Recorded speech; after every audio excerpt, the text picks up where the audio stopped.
मध्य प्रदेश की 2 विधानसभा सीटों बुदनी और विजयपुर में चुनावी शंखनाद हो गया।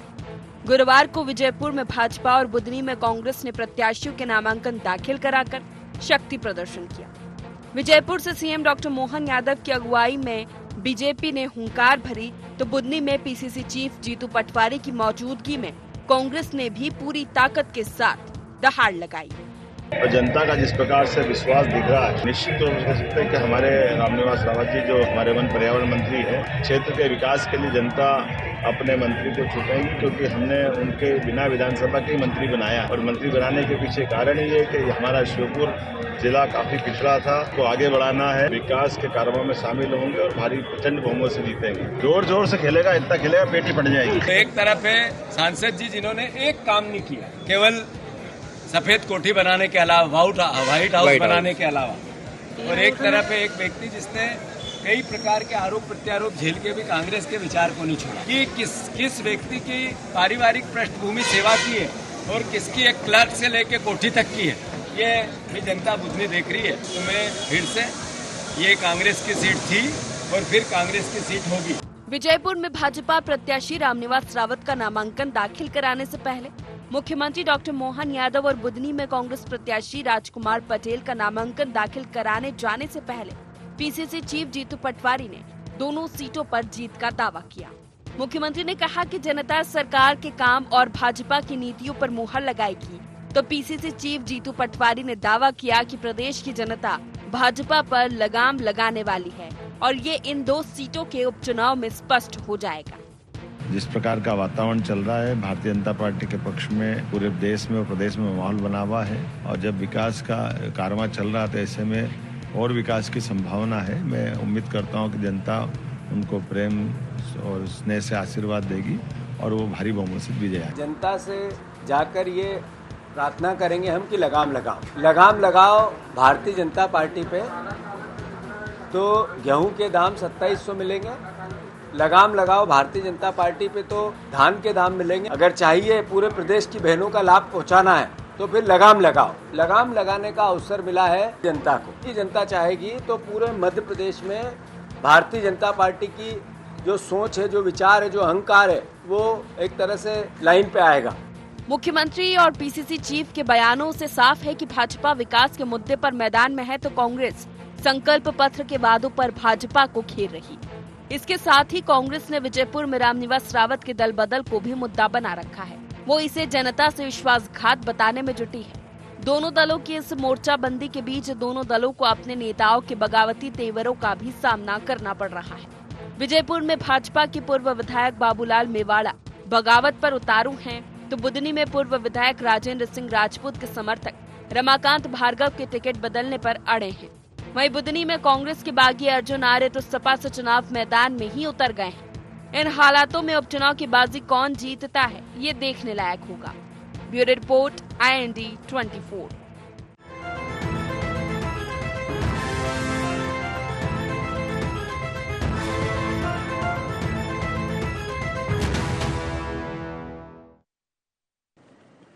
नमस्कार, बहुत स्वागत है आपका IND एजेंडा देख रहे हैं आप। मैं हूं आपके साथ प्रशिता शर्मा। विकास वर्सेस विश्वासघात। मध्य प्रदेश की 2 विधानसभा सीटों बुदनी और विजयपुर में चुनावी शंखनाद हो गया है। गुरुवार को विजयपुर में भाजपा और बुदनी में कांग्रेस ने प्रत्याशियों के नामांकन दाखिल करवाए। उसके पहले बीजेपी ने विजयपुर में शक्ति प्रदर्शन किया। बीजेपी के तमाम दिग्गज सीएम डॉक्टर मोहन यादव नामांकन रैली में नामांकन में शामिल हुए। तो वहीं बुदनी में कांग्रेस के दिग्गज पीसीसी चीफ जीतू पटवारी ने शक्ति प्रदर्शन किया, दहाड़ लगाई, दावा किया जीत का और बताया कि किस तरह भारतीय जनता पार्टी ने जनता के साथ विश्वासघात किया है और इसका जवाब बुदनी और विजयपुर की जनता आने वाले दिन में देने वाली है। दोनों ही विधानसभा सीटों पर मुकाबला दिलचस्प होता जा रहा है। दोनों ही राजनीतिक दलों के अपने अपने जीत के दावे हैं, लेकिन ये समझना भी बहुत जरूरी है कि किसको जनाधार नजर आ रहा है और किस आधार पर नजर आ रहा है। चर्चा करेंगे इसी पर, लेकिन उसके पहले जान लेते हैं एजेंडा के पॉइंट्स क्या है। बुदनी और विजयपुर में किन मुद्दों पर पड़ेंगे वोट? वोटर्स पर कितना असर करेगा बीजेपी का विकास का वादा? वादा खिलाफी के आरोप से जनमत को अपने पक्ष में कर पाएगी कांग्रेस। डॉक्टर मोहन के इलेक्शन मैनेजमेंट का मुकाबला कैसे करेंगे विदाउट टीम, जीतू पटवारी।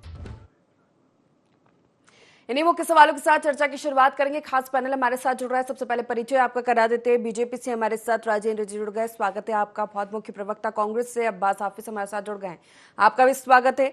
वरिष्ठ पत्रकार रमेश शर्मा जी हमारे साथ स्टूडियो में मौजूद है, आपका भी सर स्वागत है। शुरुआत अब्बास जी आप से करना चाहूंगी कि दोनों ही सीटों पर राजनीतिक मुकाबला दिलचस्प होता जा रहा है। राजनीतिक दल दोनों ही अपनी जीत के दावे कर रहे हैं, लेकिन बिल्कुल जानना चाहूंगे, जिस तरह जीतू पटवारी कह रहे हैं कि लगाम लगाने वाली है जनता बीजेपी पर, कैसे, किस आधार पर जनाधार नजर आ रहा है?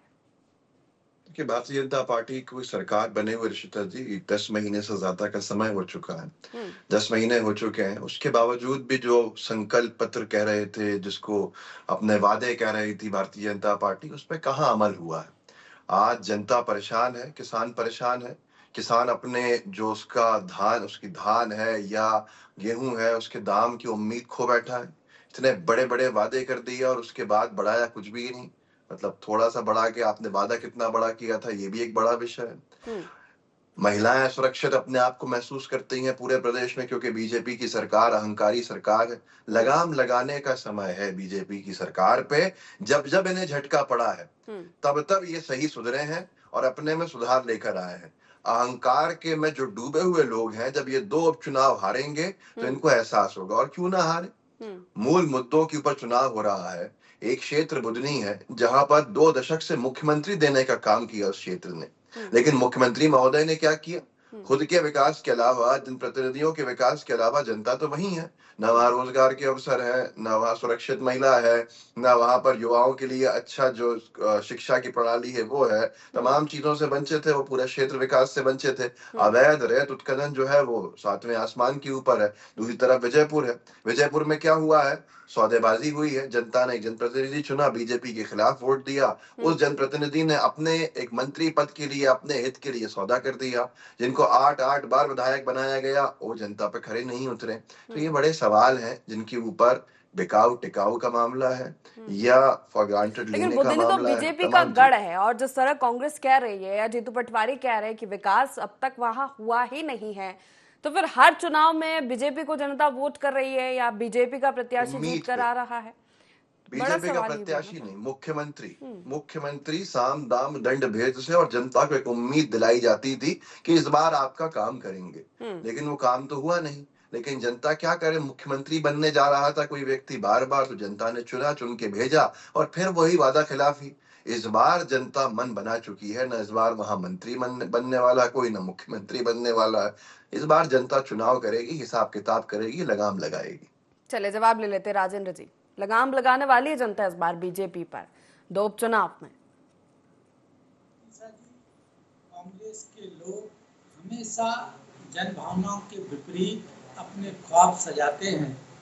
छिंदवाड़ा में भी इन्होंने कहा कि कमलनाथ जी का गढ़ है, उपचुनाव में हम दिखा देंगे। कांग्रेस का वोट था, परिणाम आपके सामने। दूसरी अब्बास भाई बोल रहे हैं कि बुधनी में 20 साल में पूर्व मुख्यमंत्री जी के कार्यकाल में कोई विकास नहीं हुआ। थोड़ी सी मतलब आप जहमत उठाएंगे। बुधनी आइए, पूरी व्यवस्था मैं करता हूँ, आप आके देखिए। वहाँ पर ट्राइडेंट की फैक्ट्री लगी हुई है जिसमें हजारों लोग रोजगार मिला हुआ है। वर्तमान की फैक्ट्री वहाँ लगी हुई है। 2 बड़ी फैक्ट्रियां बुधनी विधानसभा में माननीय शिवराज सिंह जी के कार्यकाल में आई। तो थोड़ा सा बोलने के पहले अगर अध्ययन कर लेंगे मेरे भाई तो अच्छा रहेगा। दूसरी चीज, आपने कहा किसान परेशान है, किसानों को अभी सोयाबीन का MSP मिल गया है। दूसरी चीज, आप कह रहे हैं कि विकास की बात, कल ही रीवा में आपके चैनल पे मैं देख रहा था, रीवा में इतनी बड़ी समिट हुई है। पूरे मध्य प्रदेश में अभी तक 5 समिट में 4.5 लाख करोड़ के इन्वेस्टमेंट के MOU साइन हो चुके हैं, और लगभग जिनसे संभावित 3 लाख युवाओं को रोजगार मिल रहा है। दूसरी चीज, आपने कहा रेत उत्खनन की बात। अब्बास जी, मैं पूरी चुनौती के साथ कह रहा हूं कि राजकुमार पटेल जब बुधनी से 93 में विधायक थे तो रेत का ठेका किसको था आपको जानकारी नहीं होगी, क्योंकि मैं नर्मदापुरम से मैं बताता हूँ। सूरज जायसवाल जबलपुर राजकुमार पटेल की NSUI बॉडी के उपाध्यक्ष थे, और वही पूरा रेत का कारोबार चलाते थे। तो थोड़ा सा अगर बोलेंगे तो आप खुद अपने उसमें उलझते जाएंगे। हालांकि रेत व्यवसाय, रेत का राजस्व का एक मसला अलग होता है। अवैध उत्खनन की जो बात करें, अगर जो भी छुटपुट घटनाएं अवैध उत्खनन की होती है उन पे सरकार लगातार, प्रशासन कार्रवाई करता है और उसके एवज में उनको दंडित भी किया जाता है जो अवैध उत्खनन करने वाले लोग हैं। दूसरी बात आपने कही विजयपुर की खरीद फरोख्त। एक मिनट सुन लीजिए, विजयपुर में कांग्रेस के जो पूर्ववर्ती विधायक थे वो आपकी रीति और नीति से प्रताड़ित होकर कांग्रेस छोड़कर आए। और यहाँ भी मैं आपको पूरे चुनौती के साथ कह रहा हूँ कि जिस तरह से 2018 में कांग्रेस के विधायकों ने पार्टी छोड़कर भारतीय जनता पार्टी की रीति नीति और राष्ट्रवादी विचारधारा के साथ जुड़कर चुनाव लड़ा था और उनमें से 18 विधायक जो थे वो जीत के आए डबल मार्जिन से। जो तुलसीराम सिलावट जी 20 से जीते थे 40 जीते, जो प्रभुराम चौधरी जी 20 से जीते थे 40 से जीते थे। तो ऐसा नहीं है, छोड़ने के बाद जनता को लगा कि आप तो और सही दिशा में, देश हित में, राष्ट्रीय विचारधारा के साथ जोड़कर राष्ट्र के और प्रदेश के विकास के लिए अगर कोई आदमी जोड़ के काम कर रहा है तो जनता उसको दोबारा और बड़ा आशीर्वाद देती है। बुधनी में भी रमाकांत भार्गव जी 50,000 से भी ज्यादा मार्जिन से चुनाव जीत के आएंगे। राजकुमार पटेल के जीवन की सबसे बड़ी मार्जिन की हार जो अभी तक हुई है 30, 35, 40 तक तो वो आ चुके होंगे। तो इससे बड़ी हार जो है, मैं इस चैनल पे पूरी गंभीरता के साथ और चुनौती के साथ कह रहा हूँ, राजकुमार पटेल जी जीवन की सबसे बड़ी हार चुनाव में झेलने जा रहे हैं। छोटा सा जवाब ले लेते हैं, उसके बाद रमेश जी का रुख करूंगे। अब्बास जी देखिए, मैं तो भाषण देने लगे और मेरे बड़े वरिष्ठ रमेश जी बैठे हैं तो मैं बस चंद सेकंड लूंगा, क्योंकि इन्होंने नाम लेके बोलना शुरू कर दिया। ये मर्यादा नहीं होती है, हम हमेशा इसको अवॉइड करते हैं। ट्राइडेंट कंपनी का जिक्र किया, ये वही कंपनी है जिसमें पिछले साल 65 गाड़ियों ने छापा मारा था सरकार की, और इसके तार कहाँ जुड़े हैं मैं बोलना नहीं चाहता हूँ। देखिए, आप सुनिएगा, मुझे मालूम है धैर्य खो देंगे। उसके बाद इन्होंने कहा कि अवैध उत्खनन में राजकुमार पटेल जी के NSUI के दौर में ये नाम लेने लगे। हम नाम नहीं लेते हैं, हम अवॉइड करते हैं, फिर भी कहते हैं कि ये बेतुकी बातें होती हैं। पता नहीं, शायद इनको समझ नहीं होगी चर्चा कैसे होती है। नरेंद्र मास साहब का नाम लूं मैं यहाँ? व्यवसायी थे नरेंद्र मास साहब का, मैंने कहा रेत व्यवसाय शिवराज जी के सगे भाई हैं। आपको सिर्फ जानकारी दे क्या रहा हूं। आतंक है नरेंद्र मास साहब का? आज तक मैंने 6-7 साल तक नहीं नाम लिया होगा, लेकिन मजबूर किया आपने नाम लेने का। MOU साइन हुए हैं संभावित, कब तक ये संभावित रोजगार उत्पन्न करते रहेंगे? कभी आंकड़े भी दे दीजिए, बस इतना ही कहना चाहता हूँ। जनता समझदार है, ये आंकड़ेबाजी के अंदर खेल मत कीजिएगा और जनता को मत रमेश जी, क्या लगता है आपको? दिलचस्प तो है मुकाबला दोनों ही सीटों पर, दोनों ही राजनीतिक दलों के लिए किस तरह के समीकरण नजर आ रहे हैं? देखिए, मोटे तौर पर उपचुनाव में जो मुद्दे हैं दोनों ही पार्टियों के, उन मुद्दों का प्रभाव अपेक्षाकृत थोड़ा कम होगा। मुद्दे प्रभाव डालेंगे, लेकिन मुद्दों का प्रभाव दोनों ही उपचुनाव क्षेत्रों में, विजयपुर और बुधनी में, मुद्दों का प्रभाव उतना नहीं होगा जितना दोनों पार्टियों का मैनेजमेंट काम करेगा।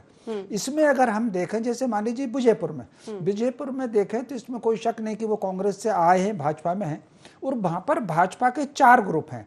तो उन 4 ग्रुपों को अगर पार्टी ने अच्छे से मैनेज कर लिया तो मान करके चलिए कि उनको सफलता मिलेगी और अच्छी खासी सफलता मिलेगी।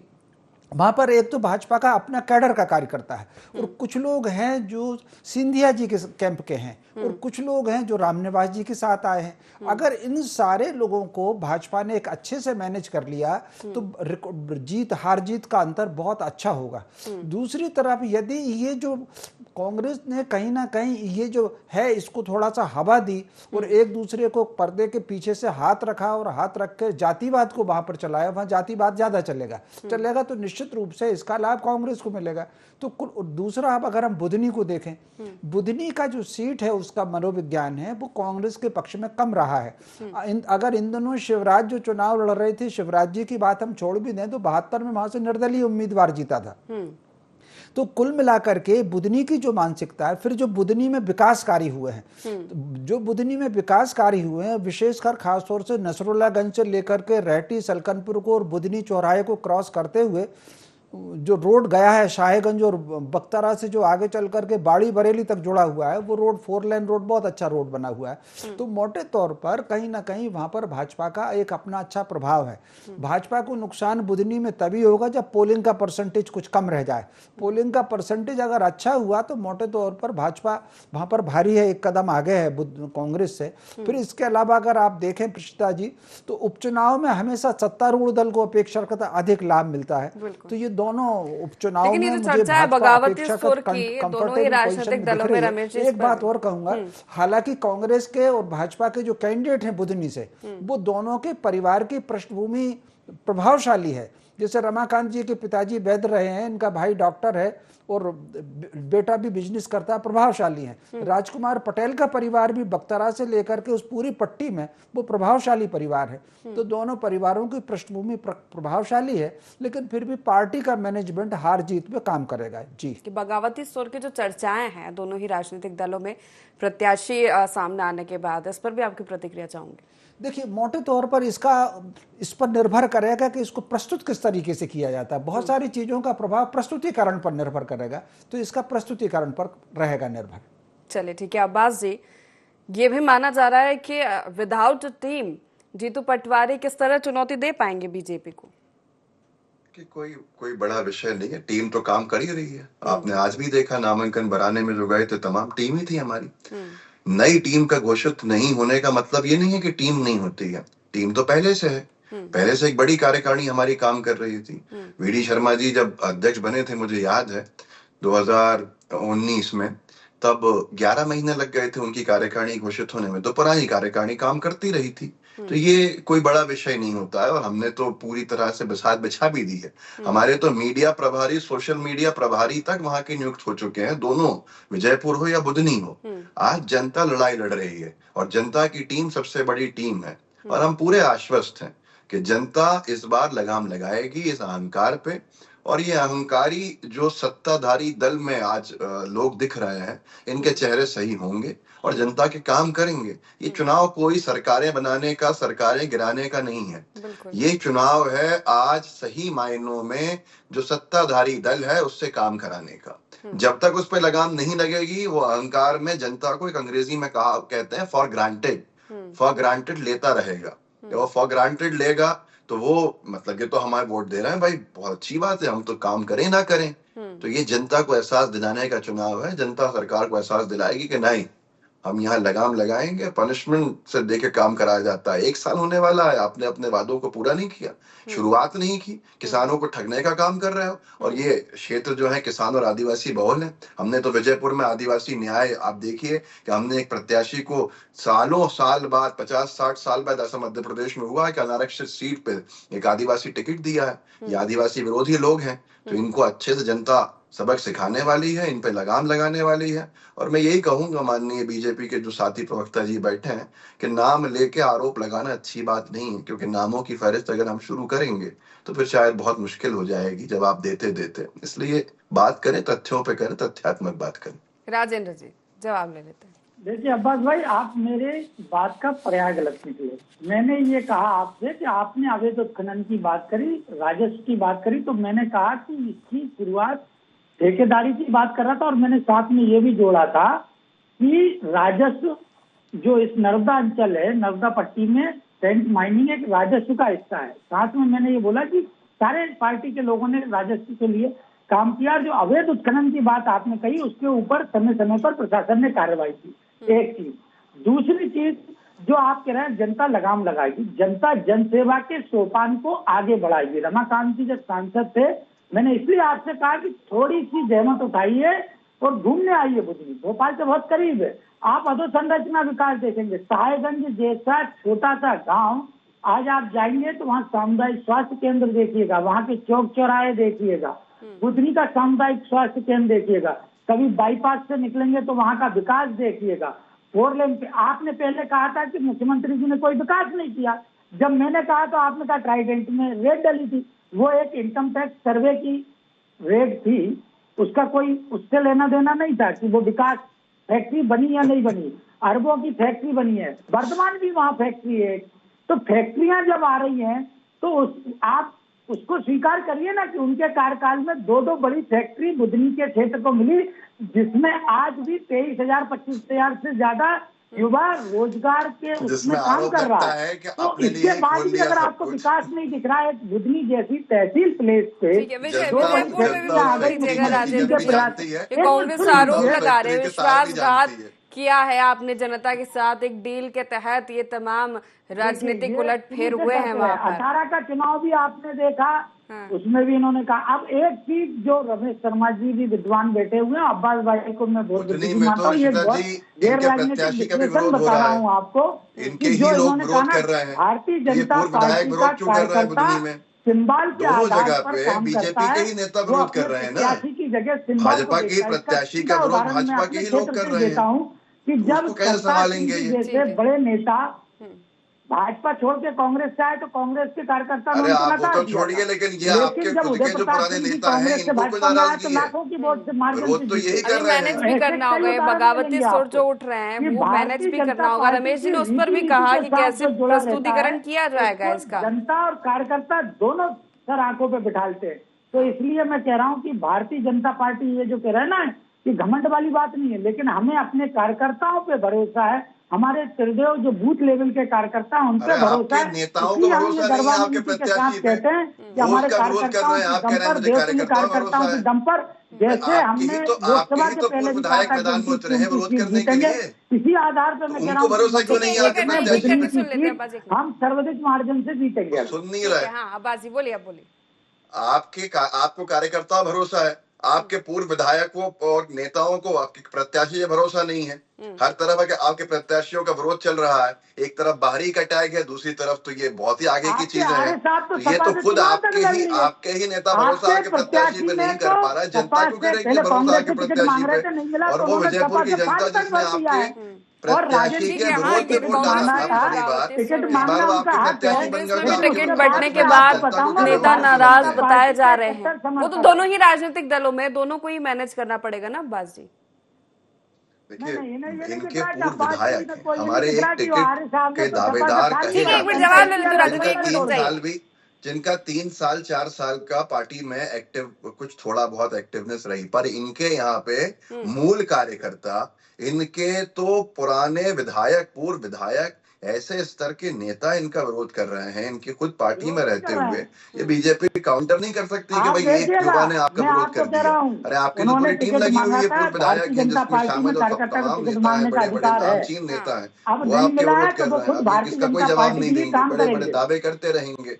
जिनके पिछले बार जिन चुनाव में 10 चुनावों में जिनके विरोध में वोट मांगा विजयपुर में बीजेपी ने, उनके विरोध में सभाएं की, उनके ऊपर आरोप लगाए, इतना मूर्ख समझ रहे हैं जनता को। कहना है कि अब इनको वोट दे दो इस बार। पुराने वीडियोस चलाएंगे आपको एहसास समझ में आ जाएगा क्या कर रहे हैं आप। यहाँ पे आइए तो चुनाव के मैदान में विजयपुर देखिए सीट आप। पे काम करेगा विश्वासघात का मुद्दा। अब्बास जी इसका जवाब दे दीजिए। श्वेता जी, मैं आपसे यही कह रहा हूं कि विजयपुर सीट पे 8 बार चुनाव में ये उन्हीं प्रत्याशी महोदय पे जो इस बार इनके मंत्री बने बैठे हैं बिना विधायकी के सौदेबाजी के चलते, उनके खिलाफ क्या आरोप लगाते थे ये लोग, क्या वो सारे आरोप जनता माफ कर देगी? या तो ये झूठे थे पहले, या फिर ये सौदेबाज हैं। तो दोनों चीजों में जनता को समझाना तो पड़ेगा कि साहब जो हमें पहले चोर दिखता था आज हमारे में शामिल होकर वॉशिंग मशीन में धुल गए।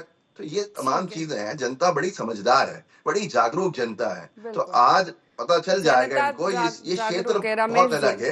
पिछली बार तमाम डंडोतिया जी को मंत्री बना के चुनाव के ऐसा लग नहीं रहा है। उपचुनाव है, 2 सीटों पर मुद्दे कहीं नजर आ नहीं रहे हैं। ये बीजेपी अपना दावा कर रही है विकास का अपने प्रत्याशी पर, तो विश्वासघात कांग्रेस लेकर चल रही है कि वादा खिलाफी और विश्वासघात बीजेपी ने किया है।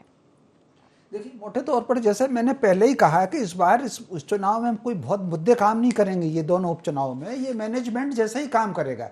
बुधनी में मुझे लग रहा है कि भाजपा को कोई बहुत ज़्यादा मेहनत करने की ज़रूरत नहीं, उनको केवल पोलिंग का परसेंटेज देखना है। पोलिंग का परसेंटेज अगर गिरेगा तो उनको दिक्कत होगी। अगर हम उस कॉन्स्टिट्यूंसी को देखें, बुधनी कॉन्स्टिट्यूंसी को, तो शाहगंज से आगे आप चलेंगे नसरुल्लागंज की तरफ, तो शाहगंज से बुधनी आए, बुधनी से सलकनपुर आए, रेहटी, नसरुल्लागंज, यहाँ निश्चित रूप से भाजपा का प्रभाव बहुत तगड़ा प्रभाव है। कांग्रेस के पास में कार्यकर्ता नहीं होंगे, पोलिंग बूथ पर उनको कहीं ना कहीं कार्यकर्ता बिठाने में भी दिक्कत आएगी, ढूंढना पड़ेंगे उनको। सायगंज से नीचे जब हम बक्तरा की तरफ जाते हैं, वहां कांग्रेस प्रभावशाली, बहुत बहुत प्रभावशाली है, खासतौर से किसानों के क्षेत्र में उनका प्रभाव बहुत तगड़ा है। तो मोटे तौर पर सबसे पहले तो कांग्रेस को ये जो पट्टी है उसको हम दो भागों में करें, वहां अपने कार्यकर्ता खड़े करना और उनको सक्रिय करना। और राजेंद्र चौहान को, राजेंद्र राजपूत जी को मैं जानता हूं, वो ठीक है कि उन्होंने टिकट मांगा था, राजेंद्र राजपूत आप देखेंगे कि पूरी ताकत के साथ लगेंगे भाजपा में। भाजपा में वहां बिल्कुल कोई विद्रोह नहीं है। भाजपा में अगर विद्रोह हो सकता है तो वो विजयपुर में हो सकता है।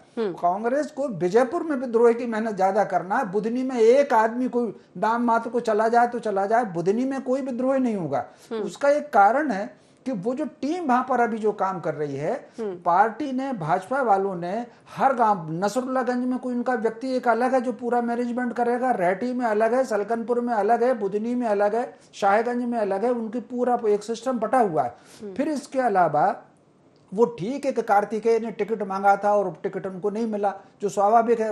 मैंने आपके ही चैनल पर कहा था कि टिकट भार्गव को ही मिलेगा, रमाकांत जी को। तो लेकिन कार्तिकेय ने जिस तरीके से पिछले दिनों क्रिकेट की टीम खड़ी की थी और गांव-गांव जो क्रिकेट का मैदान किया था, उससे युवाओं की टीम बनी हुई है। वो सारी की सारी टीम होकर के सक्रियता के साथ काम करेगी।